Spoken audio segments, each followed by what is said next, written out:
Everybody, welcome to Sports Insider. We're getting the band back together today. Dan Labbe alongside Chris Fedor. We have, of course, a packed show, NBA Finals edition. Chris Haynes will join us right off the bat. Mary Kay Cabot will talk Browns. They've got OTAs going on this week. And the Indians, how about the Indians? Kind of slowly turning the ship around, maybe. We'll talk with Paul Hoynes about that from Seattle to cap the show off. And, of course, Bud Shaw, he'll have his spinoffs. Let's get right to it, though. The Cavs in the NBA Finals. Let's go to our NBA and Cavaliers beat reporter, Chris Haynes. Chris, how are you? Doing fine, guys. What's up? Not too much, Chris. And I guess the question is for both sides, how will the Warriors slow down LeBron, and how will the Cavaliers slow down Steph? Yeah, that's a good question. I would just say this. On the Warriors side, they have a plethora of guys they can throw at LeBron. Draymond Green, Klay Thompson, Harrison Barnes, Andre Iguodala, and if worse, Sean Livingston.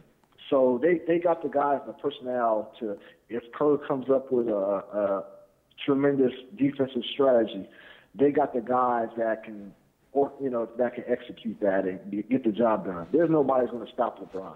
But I think the goal would be to have LeBron come out as inefficient as possible. And I think Chicago Bulls showed that they had the personnel to do that. LeBron was pretty inefficient in that series, but Chicago Bulls just didn't have the scoring on the other end to do that. They go through too many offensive lulls.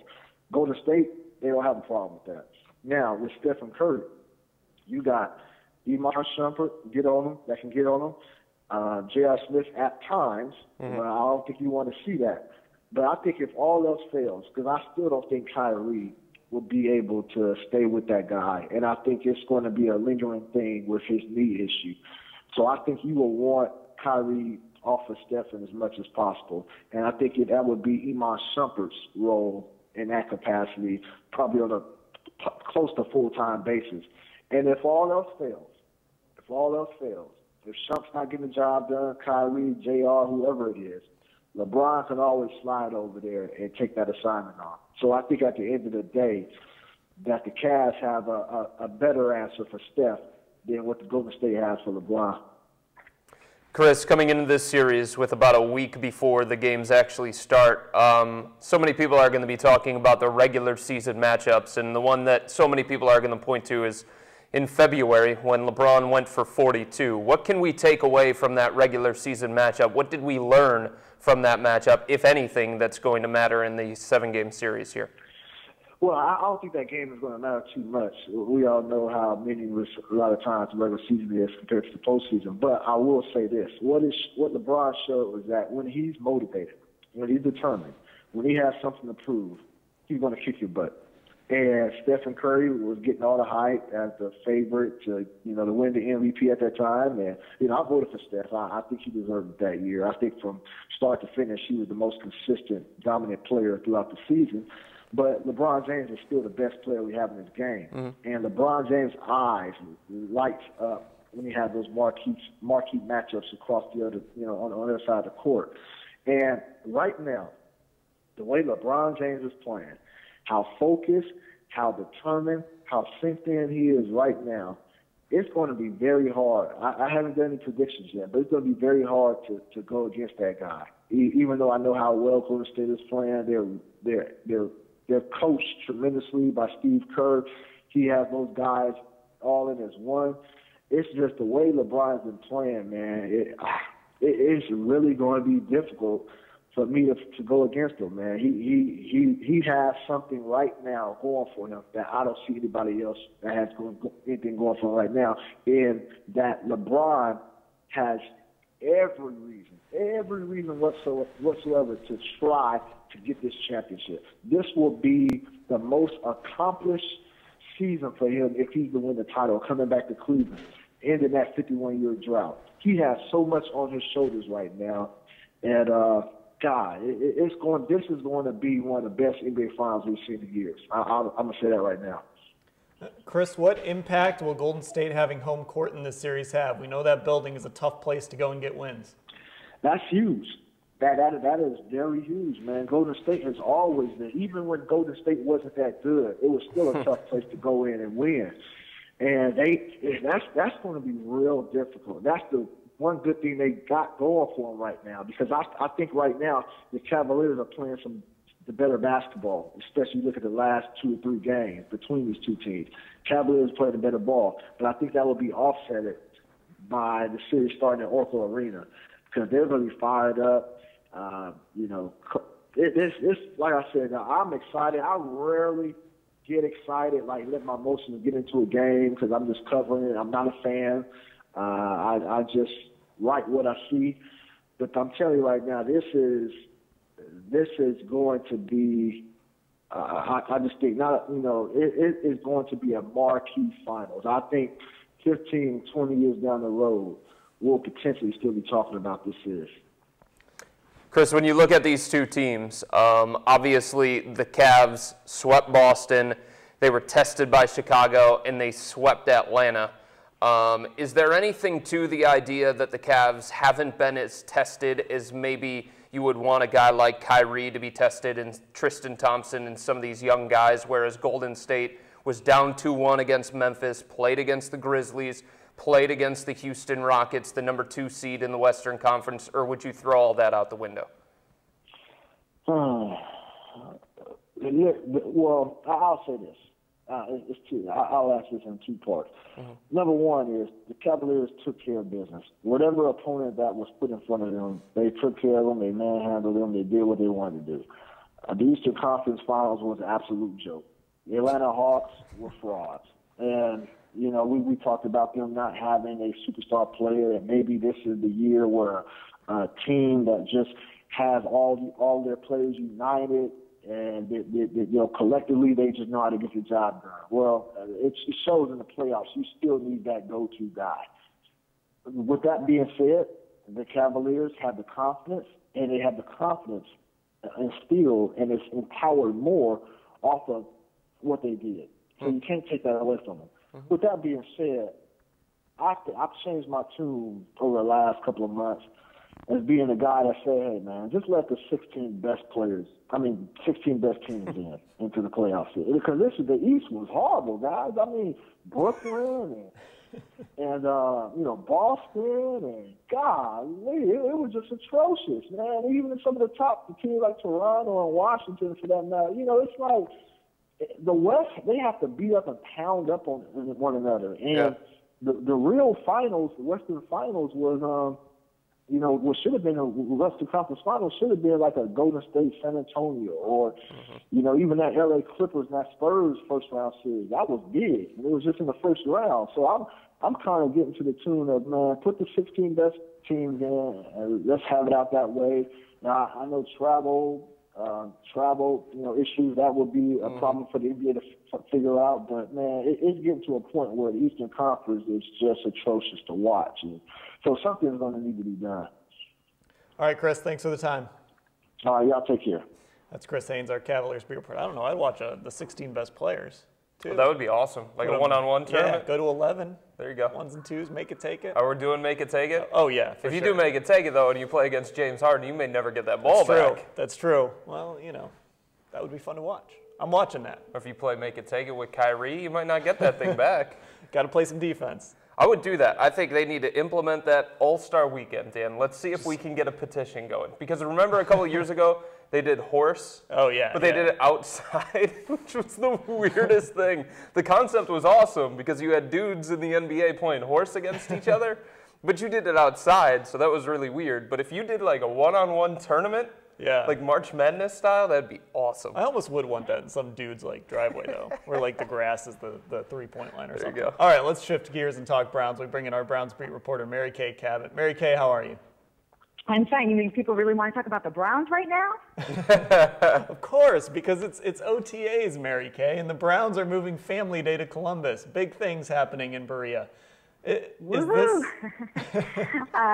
Yeah, you know what? It's always exciting when OTAs begin because you see the full squad out there for the first time, and it means that football is right around the corner. It really starts to get serious now. They're installing offense, defense. You start to see who the starters are going to be. We can tell a lot about that already. So, yes, it's football time in Berea. Let's talk about this Family Day thing real quickly. Is this a precursor to a move that I know a lot of people maybe are expecting or are anticipating of moving training camp to Columbus one day? Yes, I think so. I do believe that it is the precursor to that. And, I think, though, ultimately what I would like to see them do is, and I know logistically this might be difficult for them to do, but the fans around here love their Browns, obviously, so much. It would be nice if they can do, a couple of weeks up here and then take it on the road for a couple of weeks. And that way, all of their fans here in Cleveland would still get to see some of camp. Mary Kay, I cannot believe that Dan started with a question that didn't start with Johnny-Manziel. What are you doing, Dan? Tell me about Johnny, Mary Kay. I need to know about Johnny-Manziel. Well, we all need to know about Johnny-Manziel, Chris. You know what? Again, there were some ups and downs. I mean, he looks like he's working really hard. One of the things that I noticed is he's more methodically going through his progressions this year. I can see that he's looking, 1, 2, 3, throw the ball. I mean, he's really trying to operate from within the pocket. I see a lot of that. And then there were a couple times where, something breaks down. He steps up, avoids the rush, and completes a short pass. So you can see some of that too. And I was glad to see that the other day because, you have to see that. That's what makes Johnny special. All those things that he can do when he improvises. So I'm seeing those kind of things, but, they're not rushing him. They don't have great expectations for him right now. Anything that he can do or provide this season, I think will be considered a bonus.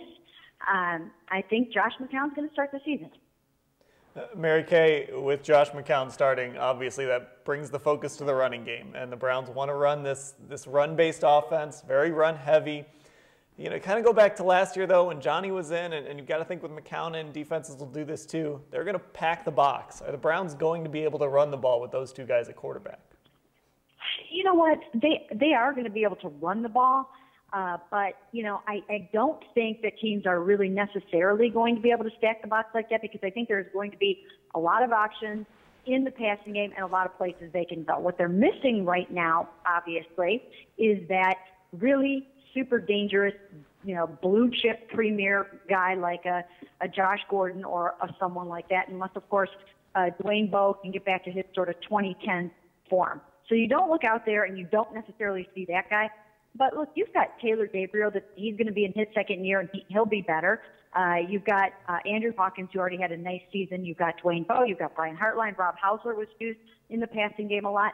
Underrated Gary Barnes. They were throwing the ball to him a lot the other day. There are going to be a lot of guys that can go out there and kind of by committee catch the football and make some plays. So I don't think – the other guy that I think might be able to be used a little bit more this year in the passing game is Travis Benjamin. He's now another year removed from the torn ACL, and I think he can get back to, kind of just being that deep threat and stretch the field a little. Just send him on a go route, make people have to pay attention to him. So I don't – teams to be able to stack the box. I think there are plenty of passing, including shots down the field. Mary Kay, last year Mike Pettine was in his first year as an NFL head coach. He didn't have a ton of experience around him, at least on the defensive side of the ball. When you go back to his OTAs last year and what he did in the offseason last year, and you flash forward to this year, how are things different in Berea, if at all? Well, the main way things are different for Mike Pettine is he's incredibly involved in the offense this year. He was not involved much at all last year. He turned the whole thing right over to Kyle and Dow Loggins, and he focused on getting that defense up and running. This year, he knows it's a well-oiled machine, except for, obviously, they have to shore up that run defense. But, Jim O'Neill has that handled, and he's trying to step in there and help shape and mold the identity of this offense. John DeFilippo, is bringing influences from a lot of different places, a lot of different coaches and different things like that, and they don't know exactly who they are yet or what they are on offense. So it's going to take a little while for everybody to sort of figure that out. But I do think that Josh McCown will be a good stabilizing influence for this offense. And as long as they can run the ball, and I think they should be able to, even Glenn Winston, he was getting the ball a lot the other day and really looked powerful and explosive in there. So I don't think they're going to have a problem running the ball. And I do think that they're going to use a lot of shifting, a lot of motion.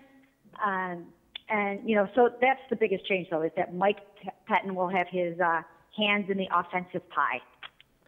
Mary Kay, we got to hear from Alex Mack on Tuesday. He'll be back this year. There were some indications that he probably could have gone on Tuesday if he wanted to, but they limited him a little bit. The big thing with Mack, though, is that contract, and he didn't really want to talk about it, understandably. Do you think Alex Mack is gone after this season? No, not necessarily. You know, he still has a nice contract. You know, he still can stand to make $8 million over the next 3 years. I kept trying to get him to say, you know, that being with a good offensive line and guys that you really like and feel comfortable with counts for something. And he wasn't going to go there. You don't want to lose your leverage when you're heading into this type of situation. But I do think that there's something to be said for playing next to Joel Bitonio and playing with a Joe Thomas and a Mitchell Schwartz and some of these guys on the offensive line that you really like. Now, if he really feels like he can go out there, I think he can probably make a few more $1 million. But, you know, I would think that, you know, if it came down to that and the Browns wanted to keep him, you know, maybe they sweeten the pot a little bit that way too. So I don't necessarily think that you can say that he's gone. If they show they're winning and this team is on the right track, I think he will have some incentive to stay. All right, Mary Kay Cabot, our Browns beat reporter. Browns will continue OTAs, and availability again will happen on Tuesdays. We'll get to hear from some more people that day. Mary Kay, thanks for the time. Thank you, guys. All right, I'll tell you what, she's listing off those weapons. I don't know what you want to call them on offense. Yeah. It kind of hits you. It's going to be a struggle this year. Not too many arrows in that quiver, Dan. if we're hoping reaching for the back, rainbow, trying to grab one. Oof. 2010 was 5 years ago. Yeah, I know. And he's a much different guy. And he played with a better quarterback last year. That's the other thing. Yeah. And I know that Kansas City was a run-based team, right? But if he can't get in the end zone with Alex Smith throwing him the ball, and if he can't be a Pro Bowl caliber wide receiver or on the doorstep of that with a better quarterback, how am I supposed to believe that Josh McCown's going to elevate him? You know, Josh is the kind of guy that needs guys around him to elevate him, not the other way around. All right. Could be a long offensive season for the Browns. Just run. Get ready for some run. 6-3 football games. Hey, speaking of 6-3, let's talk baseball. Let's bring in Paul Hoynes. He's in Seattle. Hoynesy, the Indians kind of starting to slowly turn this thing around a little bit. Yeah, I think they're starting to play a little better, guys. You know, it looks that way at least. You know, they've won 7 of the last 9. It's a big win yesterday to, keep from being swept by a really red-hot Rangers team. So they're playing better. Right now they're 14-11 in May after going 7-14 in April. Now, Hoynesy, when you talk about Jason Kipnis, he's obviously emerged, and it's all because he's been in that leadoff spot. What changed for him? Was it something mentally? Was it something that he just needed to get better physically? He just needed to get back into the flow? What has happened here with Kipnis? Well, you know, he says it's really not that big a deal going into the leadoff spot. He said he thinks he would have hit no matter where he was. You know, if he had stayed in the number 2 or the number 3 spot or the number 2 spot. But I think it was a challenge. I think it was kind of a change of scenery. And, you know, he's just taken off. It was he's hitting 447 in May. And, you know, I mean, that's like he's when he doesn't get 2 hits a night, you think something's wrong. Hoynesy, another guy, the guy actually that Kipnis replaced, is starting to play well as well. Michael Bourne in May, 311 batting average, 394 on base. In his last 7, 389 batting average and 429 on base. Is he starting to get going a little bit? Yeah, that's good to see. You know, he's lost. Not only did he lose his leadoff spot, but then you know, it looked like it was going to be a strict platoon. He was going to face righties. But now he's not even facing all righties because they move, Michael Brantley into center field and play somebody else in left field. You know, he's kind of getting squeezed from both sides, and it's good to see him respond like this. Hoynes, the other night I went to bed after the Cavs made it to the NBA Finals, and then I woke up, and then I saw Nick Swisher hit a home run, and I thought I was in a dream for both those cases. When it comes to Swish, how do the Indians view his role on this team for the remainder of the season? Is it one that can expand, or is it just what it is right now? I think it's just what it is. The one thing that he's helped them with is against left-handed pitchers. He's given them another switch hitter, another guy he can hit fifth or sixth, and it's really balanced that lineup out. But still, I don't know if you guys saw the game the other day. He doubled off the wall at home, and if it wasn't for a bad throw from the outfield, he would have been out by 20 feet. So, running is still a big question mark with him. But the balance he gives them with the bat, he swings the bat. I think he swings the bat much better right-handed right now, and that's helping him one way or the other. I mean, I think that's his role right now, and I really don't think the Indians know what to expect 2 or 3 months from now. Paul, the blemishes on this current 7 of 9, both to Texas and both blown leads. Is it time to get really worried about this bullpen? The pen is a question mark. It's I don't know. It seems like every guy they run out there is a little shaky, a little questionable. You don't have that confidence. There's not a slam dunk guy there. That where last year, you ran out Shaw, you ran out Szynski, you ran out Cody Allen. You figured the game was over, that they were going to do their job. But yeah, I think there is some concern there. So what has happened, Hoynes, when it comes to that bullpen? Is it just the amount of innings that those guys had to throw last year? They're all gassed? Or is it just something that you can chalk up and say bullpens in Major League Baseball are inconsistent by nature? Well, I think it's probably a little of both. I mean, there was a lot of heavy use the last 2 years. So I think they're showing the effects of that. They kind of slow played them in spring training, all those guys, Shaw and Allen, all the guys that had a lot of innings. So they didn't get a whole lot of work in spring training. But I think by now that's said and done. I just think that there is some inconsistency there, and I think there's some familiarity around the league that these guys have pitched so much. They're not surprising anybody. But the thing is, in April, the Pen had a 4.54 ERA. In May, it's 3.84. So they're getting a little better, but they just don't. They only have 9 saves.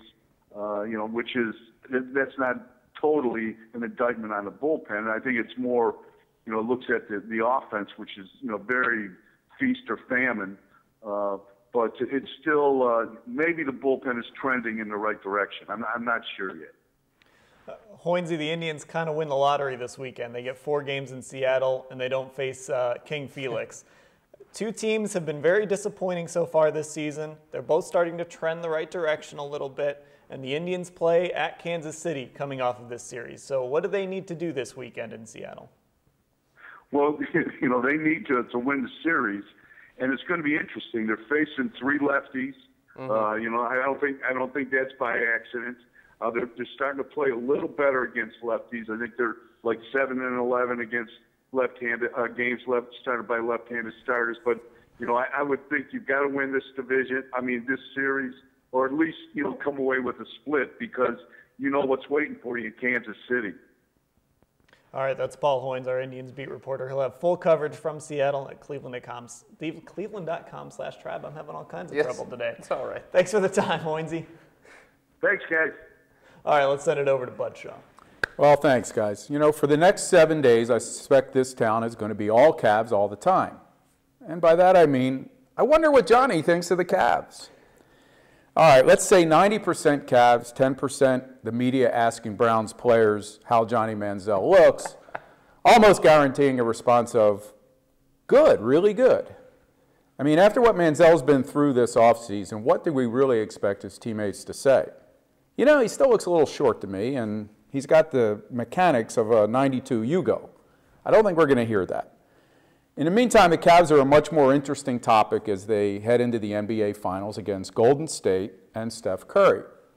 Do we have that picture? Yeah. Steph, he's the baby-faced one on the right, I believe. Interesting question, though, about this series. If David Blatt didn't have the coaching advantage against Chicago and last time around against Coach Bud, no relation, does he have it against Steve Kerr? In reaction to a story in which Dan Gilbert says he never considered firing Blatt this season, Patriot says that he loves Coach Blatt and that he's the next Phil Jackson. Then he adds that even if he were the Antichrist and this were the end of the world, he'd still love the Cavaliers coach. And finally, that Blatt has it all going for him and everybody should just admit it. Well, I'm not sure what I'd be agreeing to here. That Blatt is Phil Jackson? The devil? Or that the world as we know it would end if the Cavs win a title. But given the choices, I'll take door number 3.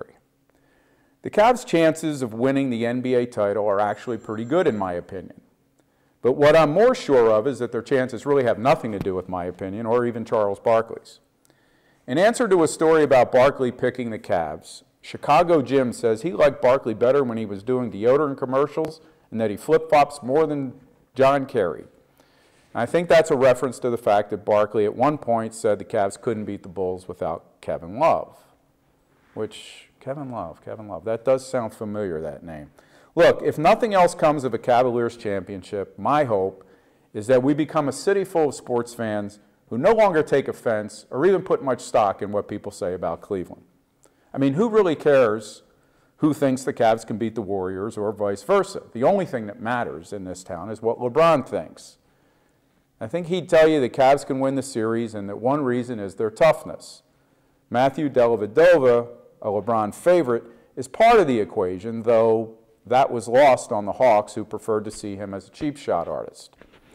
When Dellavedova replaced Kyrie Irving for the first time in Game 4, a Hawks radio voice said, "Now coming into the game for Cleveland, Tanya Harding," leading Stay Thirsty to wait until after the 118-88 Cavs win to write, "That's what happens when you have Tanya Harding playing for you." Actually, if you're going to be accurate, Tanya Harding didn't take a baton to Nancy Kerrigan's knee, Jeff Gillooly did. The Hawks left the Cavs' three-point shooter so open, Gillooly could have hit nothing but net too. As it was, Dellavedova became a convenient scapegoat for a Hawks team that apparently thought the playoffs were going to be a free skate. Do you guys know that reference? Olympics? Yes, sure absolutely. Sure you do. And finally, please hold your applause. The last comment comes from Twitter after I linked to a column saying that the Cavs' title hopes hinge on Kyrie Irving's ability, starting with his availability, of course. My critic says, yeah, right, much like they did in the Atlanta series. Well, I have seen the Hawks, sir, and the Hawks are no Golden State. But I'll rephrase it if you like. The Cavs can win the title, provided Kyrie Irving makes at least as many podium appearances as Steph Curry's daughter. Guys? You know why I love this town, Bud? Because I get to do spinoffs once a week well, here? Well, yeah, but the Cavs, right, in the Eastern Conference Finals. And what does everybody want to know? How does Johnny look in OTAs? OTAs! It is unbelievable. He spent half the practice in a backwards hat. Yes. Yeah, sure did. You see those pictures of Josh McCown and Johnny-Manziel? Yeah. Look like father-son. I do know actually somebody who saw him recently and said he does look like he has shrunk a couple of inches. I said that's not necessarily a good thing. Yeah, that's not good when you're like 20, however old Johnny Manziel is now. But you know, buddy, you hit on something when you were talking about the outside people probably picking against the Cavs. And I talked a little bit about this on my radio show. I just don't think the Cavs are as likable as Golden State. If you're talking about from the outside perspective, we love the Cavs, of course, and we love J.R. Smith. You know, he's our bad boy. And we love the fact that David Blatt is a first-time NBA head coach and sometimes makes references about being a fighter pilot and things along those lines. But if you flip it and you're talking about somebody who has no rooting interest at all, just the casual NBA fan, Golden State's much more likable. Oh, absolutely. And I think it starts with Steph Curry, but I would also say that I think Steve Kerr's part of that. Yeah. I mean, Steve Kerr has a reputation around the league of being one of the great guys, Sure and we saw it firsthand when he was here. He's also one of the amazing stories in the NBA. Yeah. A guy who's won 5 rings. Right. You know? We talk about LeBron needing to win a couple more to be compared to Michael Jordan, and he's got to catch Steve Kerr yet with 3 before he gets to Jordan. Yeah. Poor Daryl Morey, too, by the way. Why? This guy's been on the forefront of this analytics explosion, and this is like the analytics finals. Yeah, it really Shoot is. a bunch of threes, attack the basket, and he's going to be sitting at home watching. Well, you're a basketball guy, Chris. Not that you're not, Dan. I didn't mean it that way. But I just pretend to be. do you see what kind of a factor do you see Bogut being in this An series? enormous factor. Yeah. Yeah, I mean, to me, in watching Golden State, and I have League Pass, so I try to watch as much as I possibly can. To me, he's the linchpin of their defense. Like, so many people talk about Draymond Green because Draymond Green was first-team all-defense, but Bogut's that safety net. He's kind of like Mozgov for the Cavs. Like, if Kyrie gets beat or Delly gets beat or LeBron gets beat, they're not panicking the way that they did at the beginning of the season because they know they have somebody that can deter that guy from getting in the paint or he can alter shots. Right. If Steph gets beat or Clay gets beat or Barnes gets beat, whoever it is, they've got big Andrew Bogut there to alter shots, to protect the rim, to swat away. And also, in terms of rebounding, there's nobody on Atlanta's team that the Cavs just got done beating in the Eastern Conference Finals that can rebound and make an impact inside the way that Bogut can. All right. So it's not going to be as easy for Tristan Thompson to clean the glass. And it's not going to be as easy for Timofey Mozgov to make an impact because he's going to have to deal with big Andrew Bogut. NBA Finals, they start a week from today. Get ready for some late nights, Cavs fans. Bosses, come on, take it easy on your workers. Don't give them a lot of work the mornings after those games because it's going to be some late nights. 9 p.m. tip-off next Thursday in California. 2 there, 2 here. Then it goes 1-1-1. Yeah. Should be fun. Cavs and Warriors. That's it for Sports Insider. Thanks, Chris Haynes, Mary Kay Cabot, Paul Hoynes, Bud Shaw, Chris Fedor. I'm Dan Labbe. Thanks for watching.